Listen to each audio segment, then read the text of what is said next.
الحمد لله رب العالمين والصلاة والسلام على سيد المرسلين وعلى آله وصحبه أجمعين أما بعد. محترم سامعین و ناظرین، آج کی اس مجلس میں میں اللہ تبارک و تعالیٰ کے ایک برگزیدہ نبی رسول سلیمان علیہ السلام کے دو فیصلوں کا ذکر کروں گا۔ اللہ تبارک و تعالیٰ نے قرآن مجید کے اندر اور اس کے رسول صلی اللہ علیہ وسلم نے اپنی زبان میں جو بھی واقعات، جو بھی مثالیں بیان کی ہیں، وہ ساری کی ساری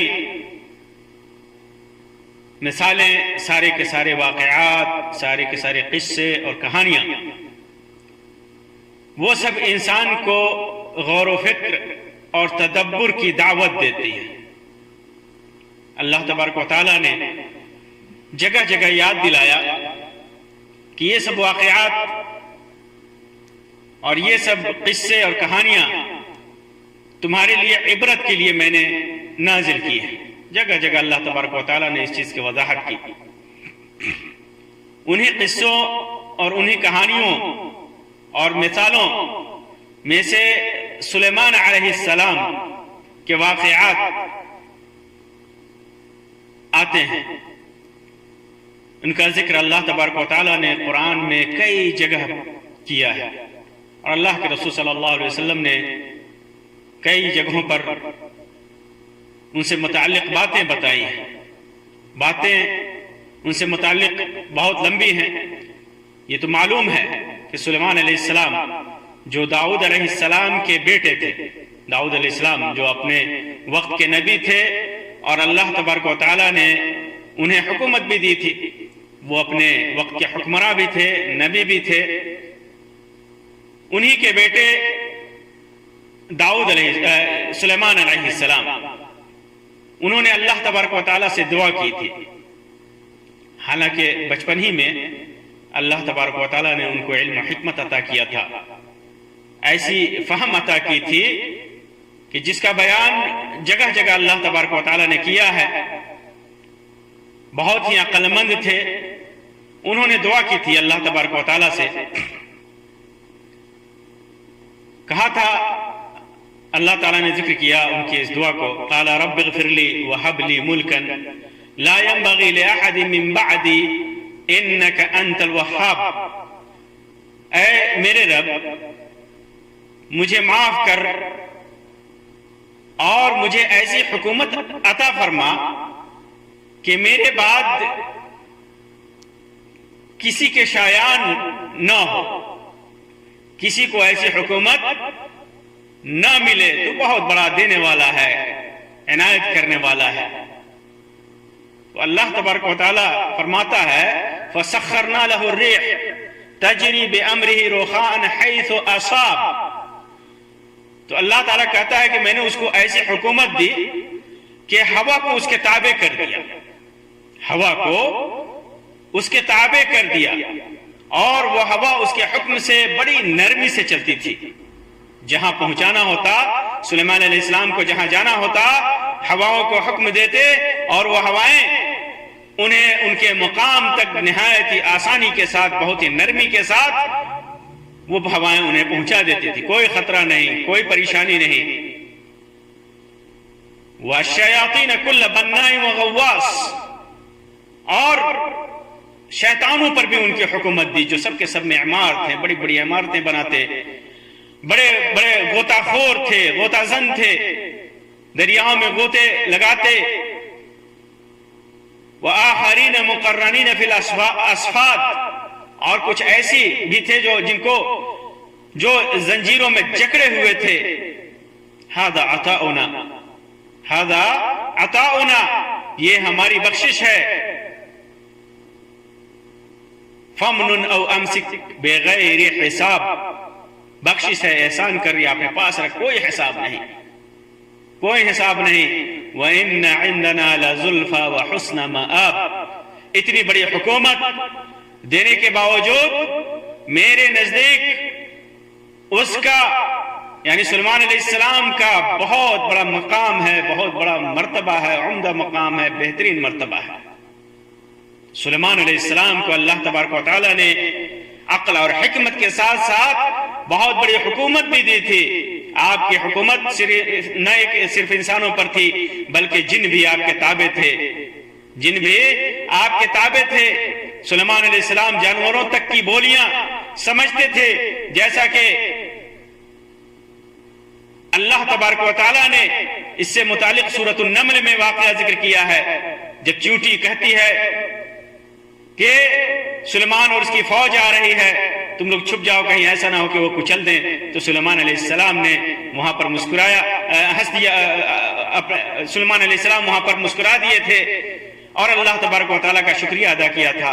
اسی طرح ہدہد کا واقعہ کہ کس طرح آپ ہدہد سے باتیں کیا کرتے تھے، چڑیوں سے باتیں کیا کرتے تھے، جانوروں کی بولیاں آپ سمجھ لیتے تھے اور آپ اپنی بولیاں جانوروں کو سمجھا لیتے تھے. اسی ہوا کا پر آپ کا قابو تھا، جیسا کہ اس آیت میں نے ذکر کیا. آپ کا تخت ہوا میں اڑتا تھا، صبح و شام مختلف سمتوں میں ایک ماہ تک کا فیصلہ طے کر لیا کرتے تھے. اور اس کے علاوہ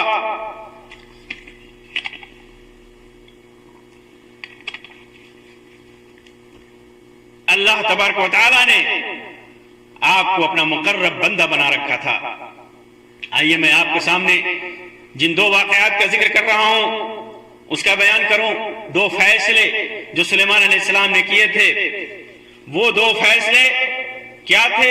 انہوں نے اپنے باپ کے سامنے داؤد علیہ السلام کے سامنے کیا تھا، اور داؤد علیہ السلام نے ان فیصلوں پر ان کی تعریف کی تھی. اس ان فیصلوں میں سے ایک کا ذکر اللہ تبارک و تعالی کرتے ہوئے فرماتا ہے وَدَاؤُدَ وَسُلَيْمَانَ اِذْ يَحْكُمَانِ فِي الْحَرْثِ اِذْ نَفَشَتْ فِيهِ غَنَمُ الْقَوْمِ وَكُنَّا لِحُكْمِهِمْ شَاهِدِينَ. اور اللہ کے رسول صلی اللہ علیہ وسلم کو خطاب کرتے ہوئے اللہ تبارک و تعالی فرماتا ہے کہ آپ یاد کیجئے سلیمان علیہ السلام اور داؤد علیہ السلام کو جبکہ وہ کھیتی کے معاملے میں فیصلہ کر رہے تھے. کھیتی کے معاملے میں فیصلہ کر رہے تھے، جبکہ کچھ لوگوں کی بکریاں رات کو اس میں چر گئی تھی، گھس کر کے کھیتیوں کو کھا گئی تھی، اور ان کے فیصلے میں ہم موجود تھے، دیکھ رہے تھے. اور ان فیصلوں میں فَفَحَّمْنَاهَا سلیمان، فیصلہ تو داؤد علیہ السلام نے بھی کیا تھا، لیکن اس فیصلے کی صحیح سمجھ ہم نے سلیمان کو دی تھی. وَكُلًّا آتَيْنَا حُكْمًا وَعِلْمًا، ہم نے ہر ایک کو، دونوں کو حکمت دی تھی، علم دیا تھا، دونوں کو علم دے رکھا تھا، حکمت دے رکھی تھی. دونوں صاحب علم تھے، صاحب حکمت تھے، لیکن اس فیصلے کو ہم نے سمجھایا تھا. اس فیصلے کا صحیح علم ہم نے سلیمان کو دیا تھا، سلیمان کو دیا تھا. مفسرین لکھتے ہیں کہ ہوا یہ تھا کہ کچھ لوگوں کی بکریاں کسی آدمی کی کھیتی کو رات کے وقت چر کر اجاڑ گئی تھی. کسی رات کے وقت کسی کی کھیتی میں چند لوگوں کی بکریاں، کسی قوم کی بکریاں گھس کر کے ساری کھیتیوں کو چر گئی تھی، ساری کھیتیاں ختم ہو گئی تھی. کھیتی والے نے، جس کی کھیتی تھی، داؤد علیہ السلام کی عدالت میں دعویٰ دائر کر دیا، مقدمہ کر دیا. تو داؤد علیہ السلام نے، یعنی سلیمان علیہ السلام کے باپ نے مدعا علیہ کو بلایا، جس کے اوپر دعویٰ کیا گیا تھا، بکریوں والے کو بلایا. تو اس نے واقعے کا اعتراف کر لیا کہ ہاں میری بکریاں گئی تھیں اور کھیتیوں کو چر لیا تھا. عزل انصاف پورا ہرجانہ بکریوں کے مالک پہ پڑتا تھا. انصاف یہی ہے کہ پورا ہرجانہ بکری کے مالک کو دینا ہے. کہ ایک تو رات کا وقت تھا اور بکری والے نے اپنی بکریاں باندھ کر نہیں رکھی تھی، بکریوں کی حفاظت نہیں کیا. رات کے وقت کھیتی والا اپنی کھیتی کی حفاظت تو نہیں کر سکتا، تو جتنا کھیتی کا نقصان ہوا تھا، جتنا کھیتی کا نقصان ہوا تھا اس کی قیمت کے لگ بھگ بکریوں کی قیمت بنتی تھی، یعنی جتنی بکریاں تھیں اتنی ہی قیمت کھیتی کے نقصان کا تھا، بلکہ کھیتی کا نقصان بعض روایتوں میں آتا ہے کہ بکریوں سے بھی زیادہ تھا، بکریوں سے بھی زیادہ تھا۔ تو چنانچہ داؤد علیہ السلام نے یہ فیصلہ کیا کہ بکریوں والا اپنی بکریاں کھیتی والے کو دے دے، کیونکہ جتنا نقصان ہوا تھا اس کی تلافی ان بکریوں کی قیمت ہی سے بنتی تھی، اور ساری بکریاں مل کر کے اس کی نقصان کی تلافی کر رہی تھی۔ تو فیصلہ کیا کہ بکریوں والا بکریاں کھیتی والے کو دے دے تاکہ اس کے نقصان کی تلافی ہو جائے، اس کا نقصان پورا ہو جائے۔ سلیمان علیہ السلام جو بھی چھوٹے تھے موجود تھے، بعض روایتوں میں آتا ہے کہ تقریباً 7 سال ان کی عمر تھی، بہرحال جو بھی عمر رہی ہو وہاں پہ سلیمان علیہ السلام موجود تھے۔ انہوں نے اس فیصلے سے اختلاف کیا، اس فیصلے سے اختلاف کیا، کہا کہ نہیں، میرے خیال میں فیصلہ ایسا نہیں، ایسا ہونا چاہیے۔ اور وہ فیصلہ کیا تھا سلیمان علیہ السلام کا؟ فیصلہ تھا کہ بکریوں والا اپنی بکریاں کھیتی والے کو دے دے، کھیتی والے کو، بکریوں والا بکریاں کھیتی والے کو دے دے، اور یہ بکریاں کھیتی والے کے پاس رہن رہیں گی، کھیتی والا ان بکریوں کی دیکھ ریکھ کرے گا اور ان سے دودھ اور جو فائدہ بکریوں سے حاصل کیا جاتا ہے وہ فائدہ اٹھائے گا۔ بکریاں جنہوں نے کھیتیوں کو نقصان کیا تھا ان بکریوں والا اپنی ساری بکریاں کھیتی والے کو دے دے، اور یہ بکریاں اس کے پاس رہن رکھیں گی، جن سے یہ کھیتی والا فائدہ اٹھائے گا، دودھ پیے گا یا جو بھی فائدہ اٹھایا جاتا ہے فائدہ اٹھائے گا، ان کی پرورش بھی کرے گا۔ اور اس دوران یہ بکریوں والا کھیتی کی نگہداشت کر کے اور اس کی آب پاشی کرے گا، پانی دے گا، کھیتی کرے گا، یہاں تک کہ کھیتی اپنی پہلی حالت پر آ جائے، کھیتی اپنی پہلی حالت پر آ جائے۔ اور جب کھیتی پہلی حالت پر آ جائے تو بکریوں والوں کو اس کی بکریاں واپس کر دی جائے۔ یہ فیصلہ کیا کہ بکریوں والا بکریاں تو دے، لیکن یہ بکریاں، داؤد علیہ السلام نے فیصلہ کیا تھا کہ بکریاں کھیتی والے کو دے دے تاکہ اس کے نقصان کی تلافی ہو جائے۔ ایسی حالت میں بکریوں والا بغیر بکریوں کے ہو جاتا، اس کو کچھ نہیں ملتا، اس کا نقصان ہی نقصان تھا، اس کا نقصان ہی نقصان تھا۔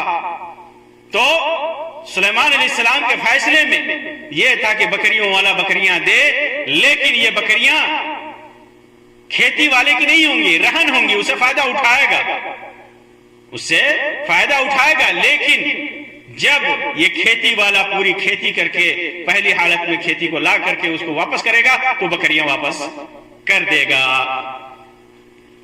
تو ایسی صورت میں کھیتی والے کے نقصان کی بھی تلافی ہو رہی تھی اور بکریوں والے کا بھی کچھ زیادہ نقصان نہیں ہو رہا تھا، دونوں کا کوئی نقصان نہیں ہو رہا تھا۔ اور اس فیصلے سے روایتوں میں آتا ہے کہ بکری والا بھی خوش ہو گیا، کھیتی والا بھی خوش ہو گیا، اور سلیمان علیہ السلام نے اس فیصلے کو درست تسلیم کیا اور اپنے فیصلے سے رجوع کر لیا۔ اسی فیصلے سے متعلق اللہ تبارک و تعالی نے سلیمان علیہ السلام کو سمجھایا، کہا کہ وَدَاؤُودَ وَسُلَيْمَانَ يَحْكُمَانِ فِي الْحَرْثِ إِذْ نَفَشَتْ فِيهِ غَنَمُ الْقَوْمِ وَكُنَّا لِحُكْمِهِمْ شَاهِدِينَ۔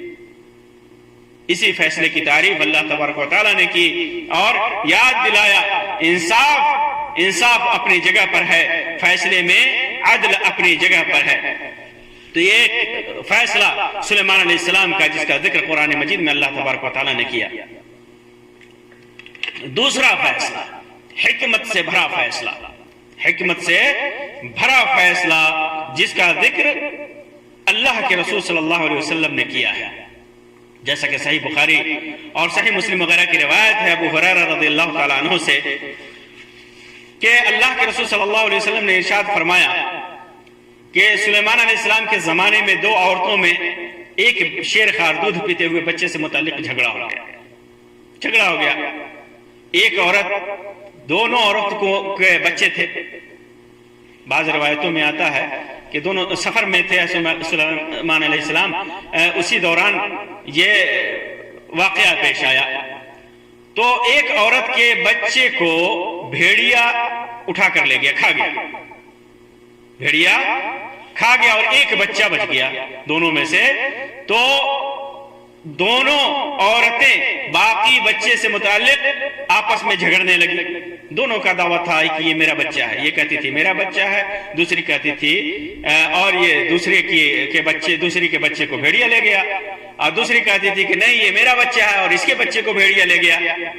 داؤد علیہ السلام کے پاس جب معاملہ پہنچا تو انہوں نے جو فیصلہ سنایا، سلیمان علیہ السلام کے والد داؤد علیہ السلام کے پاس جب مقدمہ پہنچا تو انہوں نے فیصلہ سنایا اور فصل قضایہ کے اصول پر مقدمہ کی روداد سن کر کے بڑی کے حق میں فیصلہ کر دیا.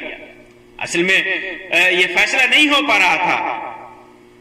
ظاہر بچہ جو ہے بڑی کے گود میں تھا، جو بڑی عورت تھی اس کے گود میں بچہ تھا، اور چھوٹی اس قبضے کے خلاف کوئی دلیل نہ پیش کر سکی، کوئی گواہ نہ پیش کر سکی.